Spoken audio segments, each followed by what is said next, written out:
नमस्कार। As Anglo classes में आपका स्वागत है। मैं डॉक्टर आरती सिंघल आज आपको डायरेक्ट और इनडायरेक्ट स्पीच पढ़ाऊंगी। बच्चों, क्या है कि बच्चे परेशान होते हैं क्योंकि डायरेक्ट और इनडायरेक्ट स्पीच में उनको लगता है बहुत सारे रूल्स हैं, तो वो परेशान हो जाते हैं क्योंकि इतना लर्न नहीं कर पाते। इसीलिए आज मैं मैजिक ऑफ 3 लेकर आई हूँ, जिसमें सभी जितने भी रूल्स हैं उनको मैंने 3 भागों में बांटा है, जो आपके लिए समझने के लिए और पढ़ने के लिए बहुत आसान रहेंगे। ये सभी क्लासेस के लिए इम्पोर्टेंट है, 9th हो, 10th हो, 11th हो, 12th हो, इवन कॉम्पिटेटिव एग्जाम्स में भी ये आपको बहुत सपोर्ट करेगा। नेट का एग्जाम हो, ओलंपियाड हो, टेट का एग्जाम हो, एसएससी हो, कोई भी हो। चलिए स्टार्ट करते हैं डायरेक्ट इनडायरेक्ट से। सबसे पहले जब हम डायरेक्ट इनडायरेक्ट पे जाएंगे तो हम सबसे पहले समझेंगे कि स्पीच क्या होती है। बोलने के ढंग को स्पीच कहते हैं, और there are 2 ways of saying something. बोलने के 2 तरीके होते हैं, एक होता है डायरेक्ट और एक होता है इनडायरेक्ट। सबसे पहले डायरेक्ट क्या होता है, तो when we speak the actual words of a speaker and put them in inverted commas. जब हम वक्ता के या स्पीकर के वर्ड्स को एज इट इज बोलते हैं, एग्जैक्ट वर्ड्स बोलते हैं और उनको हम इन्वर्टेड कॉमास में रखते हैं, तो उसे हम कहते हैं direct speech. And what is indirect speech? When we speak what the speaker said without using the same words. जब हम उसके सेम वर्ड्स, एग्जैक्ट वर्ड्स का यूज ना करके हम अपने शब्दों में कोई बात करते हैं, तो हम उसे इनडायरेक्ट स्पीच कहते हैं। और रिमेंबर, हम इनडायरेक्ट स्पीच के स्टेटमेंट को इन्वर्टेड कॉमास में नहीं रखते। एग्जाम्पल देखिए, डायरेक्ट का है, Rahul said to me I am a good singer. देखिए, इसको इन्वर्टेड कॉमा में रखा है। और indirect speech, Rahul told me that he is a good singer. एक तो इसके शब्द हमने बदले हैं और दूसरा इसको हमने इन्वर्टेड कॉमास में नहीं रखा है। आइए रूल्स पर आते हैं।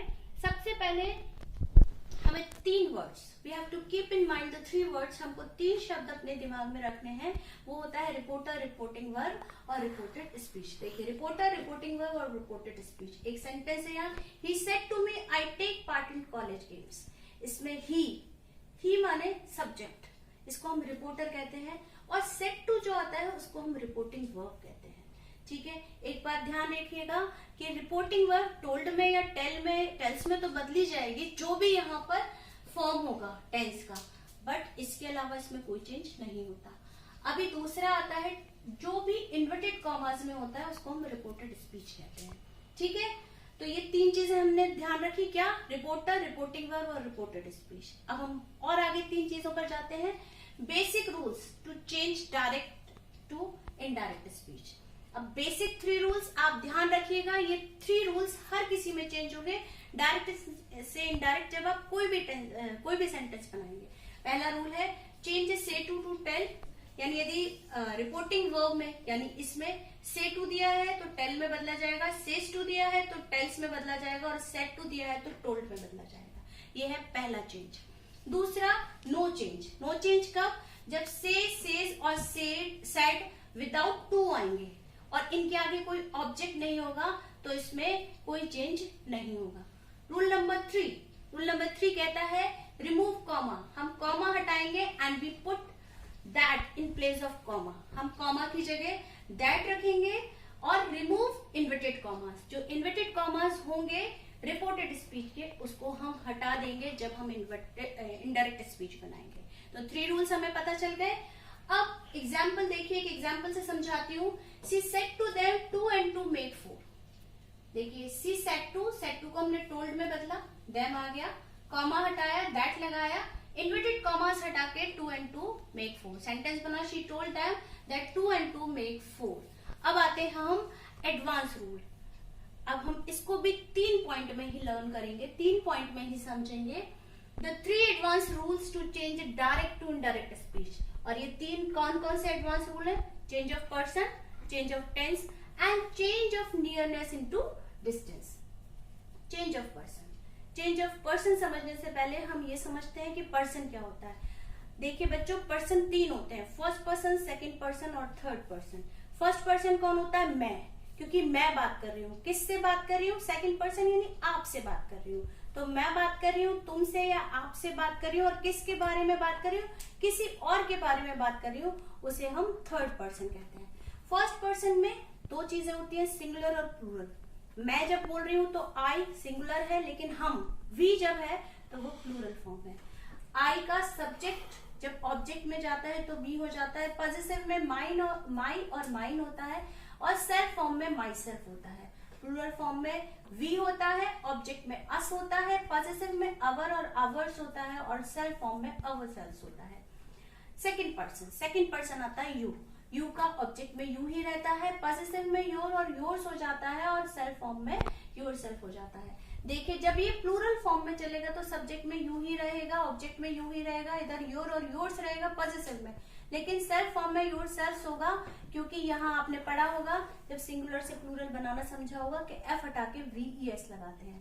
अब आता है थर्ड पर्सन में हमारे पास है ही, शी, इट और दे।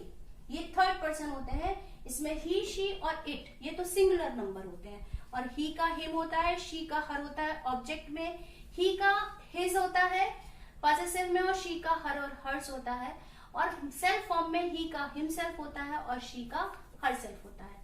इट का ऑब्जेक्ट इट, पॉसेसिव इट्स, और self form itself. They plural form में आता है थर्ड पर्सन की, दे का दैम ऑब्जेक्ट रहता है, पॉसेसिव देयर और देयर्स रहता है, और सेल्फ फॉर्म देमसेल्व्स रहता है। तो हमने ये समझा कि चेंज ऑफ पर्सन में सबसे पहले हमने समझा पर्सन क्या है। ये टेबल आपके पास बनी हुई है, आप वीडियो पॉज करके इस टेबल को अपनी कॉपी पे लिख लीजिएगा। देखिएगा अब हम चेंज पे जाते हैं। तो फर्स्ट पर्सन हमें पता है कि फर्स्ट पर्सन आई और वी होते हैं। फर्स्ट पर्सन रिपोर्टिंग वर्ब के सब्जेक्ट के अनुसार चेंज किया जाता है। We change first person according to the subject of reporting verb. She said to her friend I am going to Delhi for shopping. ये देखिए आई है रिपोर्टेड स्पीच में, ये फर्स्ट पर्सन है, ये हम शी के अकॉर्डिंग चेंज करेंगे। She told her friend that she, again she आ गया, she was going to Delhi for shopping. अब आते हैं सेकेंड पर्सन पे। सेकेंड पर्सन यानी यू, और यू हम चेंज करते हैं according to the object of reporting verb. Mister Karim said to him you have drawn all the money from your account. अब देखिए यू को हम जब हिम से चेंज करेंगे, यहाँ ऑब्जेक्ट है, जब ये सब्जेक्ट बनेगा तो ये ही हो जाएगा, और ये बनेगा मिस्टर करीम टोल्ड। इन्फॉर्म्ड भी होता है, कुछ चीजें मैं आगे कुछ शब्द आपको बताऊंगी। Told him that he had drawn all the money from his account. Third person देखिए, थर्ड पर्सन में कोई चेंज नहीं होता है, ही आए, शी आए, इट आए, दे आए, एज इट इज रहते हैं। देखिए Jerry said to Tom he has a special gift for him.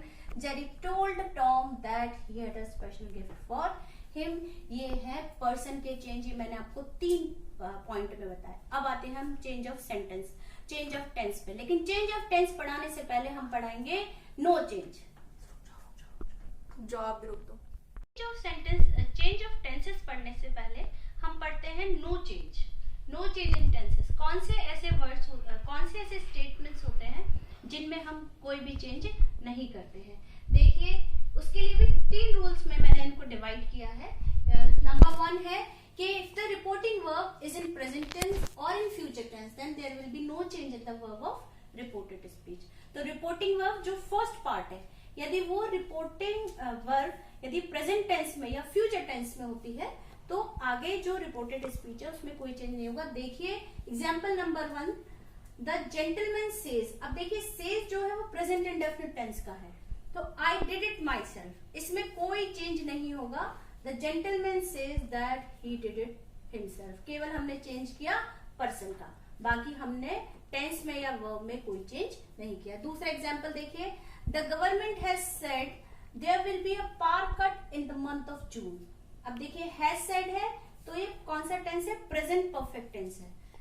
चूंकि प्रेजेंट टेंस का है इसलिए इधर कोई चेंज नहीं होगा रिपोर्टेड स्पीच में। ये बनेगा the government has said that there will be a power cut in the month of June. हमने सिंपल वही चेंज किए हैं जो जरूरी थे। अब देखिए नेक्स्ट है, my grandfather will say Jack needs to exercise more to grow strong. अब देखिए विल से है तो ये फ्यूचर टेंस का दिया गया है, तो फ्यूचर टेंस रिपोर्टिंग वर्ब में है, यहाँ कोई चेंज नहीं होगा। My grandfather will say that Jack needs to exercise more to grow strong. देखिए इधर नीड्स में कोई चेंज नहीं होगा। अब आते हैं हम रूल नंबर 2 पर। रूल नंबर 2 क्या है जिसमें कोई चेंज नहीं होगा, वो ये है कि यदि रिपोर्टेड स्पीच में कोई भी यूनिवर्सल ट्रूथ आया है या हैबिचुअल एक्शन आया है या हिस्टोरिकल फैक्ट्स आया है तो उसमें कोई चेंज नहीं होता। अब यूनिवर्सल ट्रूथ क्या होता है, यूनिवर्सल ट्रूथ ये होता है जो सर्वविदित होता है, जिसमें ये होता है कि जैसे मैन इज मॉर्टल, एग्जाम्पल मैंने दिया है कि the saint said to his people man is mortal, हम सबको पता है कि हम सब एक दिन मर जाएंगे, तो ये बात सच है, मौत तो सच्चाई है ना, तो इसमें कोई चेंज नहीं होगा। देखिए इसको हमने कैसे बनाया है, the saint told his people that man is mortal, केवल हमने इन्वर्टेड कॉमा हटाया और दैट लगाया है, सेट टू को टोल्ड में बदला है, जो बेसिक 3 चेंजेस मैंने बताए थे, एडवांस चेंज नहीं हुआ है। देखिए दूसरा, देखिए Rahul said to Meera I go to temple every Tuesday, ये हैबिचुअल एक्शन है कि मैं रोज मंदिर जाती हूँ, हर मंगलवार को मंदिर जाती हूँ, ये हैबिचुअल एक्शन है, तो इसमें भी कोई चेंज नहीं होता। Rahul told Meera that he goes to temple every day, ये हमने, ये प्रेजेंट टेंस है, प्रेजेंट इंडेफिनिट है, और ये भी प्रेजेंट इंडेफिनिट रखा है, चूंकि यहाँ पर्सन में चेंज हुआ है इसलिए यहाँ गो की जगह गोज हुआ है, अदरवाइज हमारा प्रेजेंट इंडेफिनिट का चेंज नहीं है। थर्ड में आइए, the teacher said to the students the first war of independence was fought in 1857। अब देखिए जब हम इसका, ये सच्चाई है, ये हिस्टोरिकल फैक्ट है कि 1857 में फर्स्ट वॉर लड़ा गया था, तो आप देखिए इनडायरेक्ट में बनाते समय the teacher told the students that the first war of independence was fought in 1857, इसमें भी कोई चेंज नहीं हुआ है। तो ये 3 फैक्ट थे, एक यूनिवर्सल ट्रूथ हो जहां, हैबिचुअल एक्शन हो जहां पर, और जहां पर हिस्टोरिकल फैक्ट्स हो वहां हम टेंसेस में कोई चेंज नहीं करते हैं। अब देखिए आप रूल नंबर 3 है no change in the modal verb, यदि वो पास्ट टेंस में रिपोर्टेड स्पीच में कोई भी मॉडल वर्ब दी गई है तो उसमें कोई चेंज नहीं होता है। एग्जाम्पल देखिए, I said to him I would like to see him again, और इनडायरेक्ट में हुआ I told him that I would like to see him again, same, direct में भी वही है, इनडायरेक्ट में भी वही है। एग्जाम्पल नंबर 2 देखिए, the tourist said Jaipur city ought to have more buses, ought to modal verb दी गई है, देखिए the tourist said that Jaipur city ought to have more buses, इसमें भी कोई चेंज नहीं आया है। तो ये 3 रूल्स हैं नो चेंज के। अब हम देखेंगे चेंज ऑफ टेंसेस, ठीक है, चेंज ऑफ टेंसेस को भी हम 3 रूल के अंतर्गत देखेंगे। तो फर्स्ट रूल क्या आता है, फर्स्ट रूल ये आता है कि सिंपल प्रेजेंट को सिंपल पास्ट में बदलते हैं, प्रेजेंट कंटिन्यूअस को पास्ट कंटिन्यूअस में बदलते हैं, प्रेजेंट परफेक्ट को पास्ट परफेक्ट में बदलते हैं, और प्रेजेंट परफेक्ट कंटिन्यूअस को पास्ट परफेक्ट कंटिन्यूअस में बदलते हैं। तो पहला रूल ये आता है कि प्रेजेंट टेंस का यदि कोई भी स्टेटमेंट है रिपोर्टेड स्पीच में, तो उसको हम किस में बदलेंगे, उसको हम बदलेंगे पास्ट टेंस में। यदि सिंपल प्रेजेंट होगा तो पास्ट प्रेजेंट हो जाएगा, सिंपल पास्ट हो जाएगा, यदि प्रेजेंट कंटिन्यूअस होगा तो पास्ट कंटिन्यूअस हो जाएगा, यदि प्रेजेंट परफेक्ट होगा तो पास्ट परफेक्ट हो जाएगा, और यदि प्रेजेंट परफेक्ट कंटिन्यूअस होगा तो पास्ट परफेक्ट कंटिन्यूअस। एग्जांपल देखिए, he said to his friend Anshul lives in this hostel, देखिए सेड टू को टोल्ड में बदला, his friend आया, कॉमा हटा के हमने दैट लगाया और इन्वर्टेड कॉमा हटा दिए हैं, अंशुल लिव्स है प्रेजेंट टेंस, और हमने इसको बदल दिया है पास्ट टेंस में, तो ये हो गया he told his friend that Anshul lived in that hostel। Present continuous, Simi said it is raining heavily today, देखिए प्रेजेंट कंटिन्यूअस है, it is raining, हम इसको चेंज करेंगे पास्ट कंटिन्यूअस में, बदला Simi said that it was raining heavily that day, तो was raining क्या हो गया, पास्ट कंटिन्यूअस हो गया। प्रेजेंट परफेक्ट में जाएंगे, the teacher said to the boys some girls have already submitted their project work, the teacher told the boys that some girls had already, देखिए have submitted है, present perfect है, had submitted हो गया past perfect, had already submitted their project। तीसरा है present perfect continuous tense, इसको हमने past perfect continuous tense में बदला है। देखिए Ramola said to her colleague my friend has been learning English for 3 years, देखिए हैज बीन लर्निंग है, ये है प्रेजेंट परफेक्ट टेंस का, प्रेजेंट परफेक्ट कंटिन्यूअस का। Ramola told her colleague that her friend had been learning English for 3 years, हमने इसको past perfect continuous में बदला है। ये फर्स्ट रूल है कि प्रेजेंट का पास्ट में जाना है। अब आते हैं हम सेकंड रूल पर। सेकंड रूल है पास्ट इंडेफिनिट को हम पास्ट परफेक्ट में बदलते हैं, पास्ट कंटिन्यूअस को हम पास्ट परफेक्ट कंटिन्यूअस में बदलते हैं। ध्यान दीजिए इसमें पास्ट परफेक्ट और पास्ट परफेक्ट कंटिन्यूअस टेंसेस नहीं होते हैं, ठीक है। तो अभी हम आते हैं पास्ट इंडेफिनिट पे। देखिए, Pooja said to me Sheetal arrived yesterday. Arrive है, पास्ट इंडेफिनिट है, इसे हम पास्ट परफेक्ट में बदलेंगे। Pooja told me that Sheetal had arrived the previous day. Past continuous का देखिए, my friend said to me it was raining heavily in that night. इसको हम पास्ट परफेक्ट कंटिन्यूअस में बदलेंगे। My friend told me that it had been raining heavily in the night. एक चीज और ध्यान में रखने की है, यदि वॉज और वर दिया गया है स्टेटमेंट में, यानी रिपोर्टेड स्पीच में यदि वॉज और वर आया है तो उसको हम हैड बीन में चेंज करते हैं। सिंपल पास्ट के अंतर्गत ना हम इसे हैड बीन में बदलेंगे। देखिए, he said to me they were good players, तो he told me that they had been good players. ठीक है, आपको रूल नंबर 2 क्लियर हुआ। ये पास्ट टेंस का है। अब हम जाते हैं फ्यूचर टेंस में, ये जो हमारा रूल नंबर 3 बनेगा। देखिए, रूल नंबर 3 क्या आता है, बहुत सिंपल है, आपको पता होगा, चाहे फ्यूचर इंडेफिनिट हो, कंटिन्यूअस हो, परफेक्ट हो या परफेक्ट कंटिन्यूअस हो, विल या शैल का यूज जरूर होता है। तो हमें कुछ नहीं करना है, विल को वुड करना है और शैल को शुड करना है। देखिए, Anu said Shreya will leave this home on 30th June. Will leave ये है future indefinite tense. Anu said that Shreya would leave that home on 30th June. हमने विल का वुड किया है। दूसरा एग्जांपल देखिए, I said I shall be planning for marriage in October. Shall be planning ये है फ्यूचर कंटिन्यूअस टेंस, और इसका हमने क्या किया है, I said that I should be planning for marriage in October, केवल हमने शैल का शुड किया है। नेक्स्ट एग्जांपल देखिए, he said to me I shall have been digging the ground for half an hour. देखिए, शैल हैव बीन डिगिंग ये है future perfect continuous tense, और इसको हमने चेंज किया है केवल शैल का। देखिए, he told me that he would have been digging the ground for half an hour। अब आप कंफ्यूज होंगे कि यहाँ शैल का शुरू होना चाहिए था, वुड कैसे हो गया। आप देखिए, ये आई था, आई और बी के साथ शैल आता है। यहाँ फर्स्ट पर्सन है, हमने सब्जेक्ट के अकॉर्डिंग चेंज किया, ही आया तो हम ही के साथ ही तो सब्जेक्ट वर्ब रखेंगे, तो ही का वर्ब होता है तो वो हो गया। अब आते हैं, जो हमारा लास्ट है वो है change of nearness into distance. कुछ वर्ड्स ऐसे होते हैं जो डायरेक्ट में से जब इनडायरेक्ट में जाते हैं तो वो चेंज हो जाते हैं। इनको भी मैंने 3 पार्ट्स में डिवाइड किया है। पहले को हम टीएच मान के चलेंगे, तो 3 टीएच कौन कौन से हैं जो चेंज होते हैं। तो दिस होता है, दिस का दैट, दीज का दोस और दस का सो। आपके लिए बहुत आसान हो जाएगा यदि आप 3 टीएच करके याद करेंगे। अब 3 टीओ हमारे पास कौन से हैं।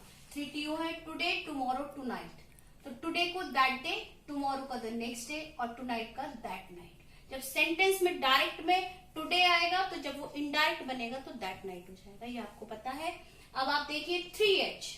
अब 3H हमारे पास कौन से है, हिदर है, हियर है, हैंस है। हिदर का थिदर होगा, हियर का देयर होगा और हैंस का थैंक्स होगा। ठीक है, अभी नेक्स्ट में चलते हैं। नेक्स्ट स्लाइड बताइए जरा। देखिए, इसमें क्या है, चूंकि हमें ये अलग अलग हमने इनको 3 पार्ट्स में डिवाइड किया है।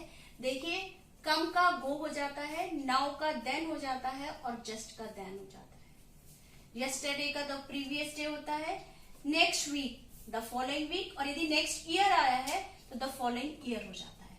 Last week the previous week, यदि लास्ट ईयर आया है तो प्रीवियस ईयर हो जाएगा। लास्ट नाइट आया है तो द प्रीवियस नाइट हो जाएगा, जब भी हम इसको इनडायरेक्ट में चेंज करेंगे। देखिए, नीचे 3 और है। एगो का होता है बिफोर, जब भी डायरेक्ट में एगो आएगा तो इनडायरेक्ट बनाते समय बिफोर करेंगे। नेक्स्ट है द डे आफ्टर टुमारो, इसको जब हम इनडायरेक्ट में बनाएंगे तो इन 2 days टाइम होगा। द डे बिफोर यस्टरडे, इसको 2 days बिफोर होगा। तो इस तरह जो आपके डायरेक्ट और इनडायरेक्ट है, इसके एजर्टिव सेंटेंसेस जितने भी हैं वो ये जो रूल्स बताए गए हैं इनसे बिल्कुल चेंज होंगे, बहुत अच्छी तरह चेंज होंगे। लेकिन अभी हमारे पास कुछ रह रहे हैं, वो है इंटेरोगेटिव और इंपेरेटिव सेंटेंसेस, एक्सक्लेमेटरी सेंटेंसेस। तो नेक्स्ट जो भी मेरा वीडियो होगा उसमें मैं आपको इंटेरोगेटिव, एक्सक्लेमेटरी और इंपेरेटिव सेंटेंसेस पढ़ाऊंगी। आपको ये वीडियो कैसा लगा, आप प्लीज इसे लाइक कीजिएगा, शेयर कीजिएगा, सब्सक्राइब कीजिएगा और कमेंट बॉक्स में मुझे लिखकर बताइएगा कि आपको ये कैसा लगा। और यदि आपको कोई भी प्रॉब्लम आती है, कोई भी समस्या है, कोई सेंटेंस है, कोई स्टेटमेंट है जिसमें प्रॉब्लम है, तो आप मुझसे पूछ सकते हैं। Thank you so much. Have a nice day.